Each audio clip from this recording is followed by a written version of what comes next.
ఏ పథకాన్నైనా పూర్తి కానివ్వకుండా అసంపూర్తిగా చేయడంలో ఆయనకు ఆయనే సాటి. టిట్కో ఇళ్ల స్కీమ్లోనూ అదే తరహాలో వ్యవహరిస్తోంది చంద్రబాబు ప్రభుత్వం. టిట్కో ఇళ్లను కూటమి సర్కారు పట్టించుకోకపోవడం, దానికి అవసరమైన నిధులు సమకూర్చకపోవడంతో ఆ ప్రాజెక్టు పనులు ముందుకు సాగడం లేదు. వైఎస్ జగన్ హయాంలో లబ్ధిదారులకు 1,00,000 ఇళ్ల వరకు పంపిణీ కాగా, కూటమి సర్కారు 18 నెలల పాలనలో ఒక్కరికి ఇల్లు లభించడం లేదు. 2025 జూన్ నెలాఖరులోగా రాష్ట్రంలోని లబ్ధిదారులు అందరికీ టిట్కో ఇళ్లు అందజేస్తామని గత ఏడాది మున్సిపల్ శాఖ మంత్రి పొంగూరు నారాయణ ప్రకటించారు. అయితే ఈ మొత్తం ప్రాజెక్ట్ పూర్తి చేసేందుకు 7,280 కోట్ల రూపాయలు అవసరం. ఇప్పటి రాష్ట్ర ప్రభుత్వం తెచ్చిన రుణాలకు వడ్డీ చెల్లింపులకు తప్ప టిట్కో ఇళ్ల నిర్మాణానికి ఒక్క రూపాయి కూడా ఇచ్చింది లేదు. మరో 7 నెలల్లో ఇచ్చే పరిస్థితి కూడా కనిపించడం లేదు. కూటమి ప్రభుత్వం ఏర్పడి ఏడాదిన్నర దాటినా రాష్ట్రంలో ఒక్క లబ్ధిదారులకు కూడా ఇల్లు ఇచ్చింది లేదు.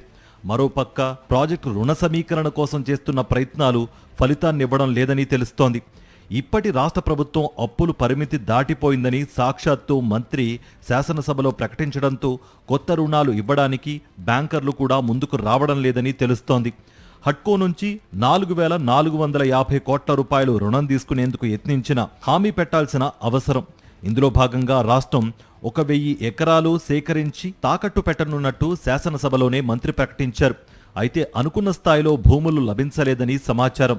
లబ్ధిదారులకు ఇచ్చే ఇళ్ల మీద రుణాలు 1,725 కోట్లు తీసుకుంటామని చెబుతున్నా ఇచ్చేవారు కనిపించడం లేదు.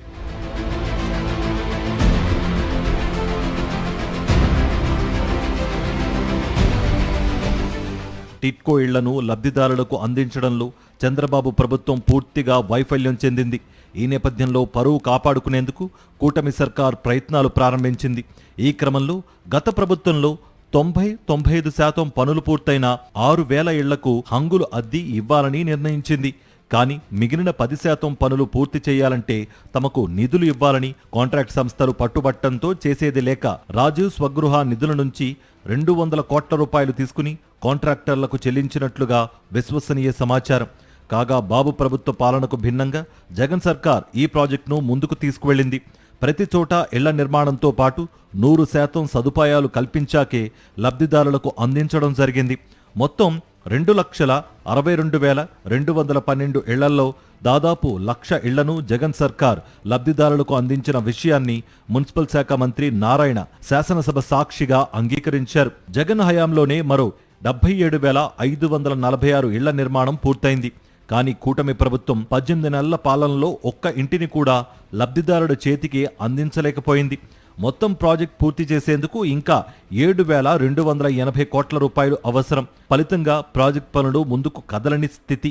ఇచ్చే హామీలకు హద్దుల్లేవు, ఇళ్లు నిర్మించేందుకు డబ్బుల్లేవు అన్న చందంగా పరిస్థితి తయారైంది.